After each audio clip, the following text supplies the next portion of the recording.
We launched with a pretty mediocre product because we didn't, and that was fine with us. How did you find out it was mediocre?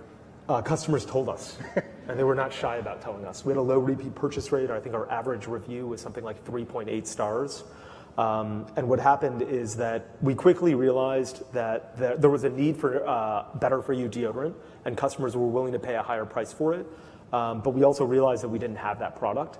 So the first year of the business, the business only existed 2.5 years before we sold it, but the first year was just us trying to figure out how do we make a better product. So we'd send samples, we'd change the formula, we'd send samples to customers and say, hey, what do you think of this?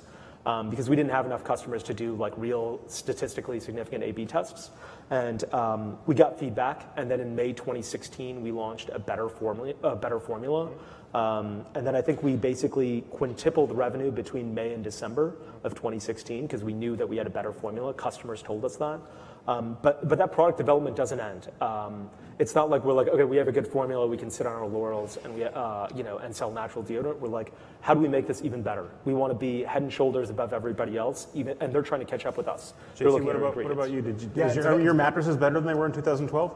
Oh yeah. Did you have to figure that out before you could take off, or did it work out? That was never our expectation. Was that the first version would be the one. Our background is tech, and what you learn in software and technology products is release early, release often, iterate based on customer feedback as fast as you can.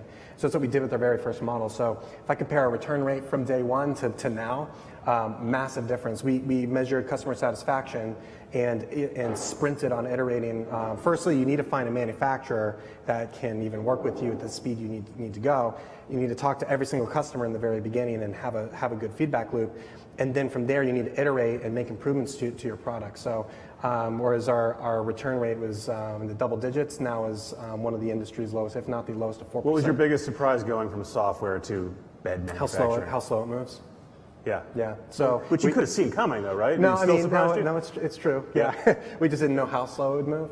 So when I'm used to building something and deploying it multiple times a day. When you're building a prototype and designing a tangible good, it could take weeks to receive a prototype. So we quickly realized that geography and distance from the factory was important, and also communication. So we actually slept at the factory while we made those improvements. So that helped actually speed us along. So Elon Musk of you. Yeah.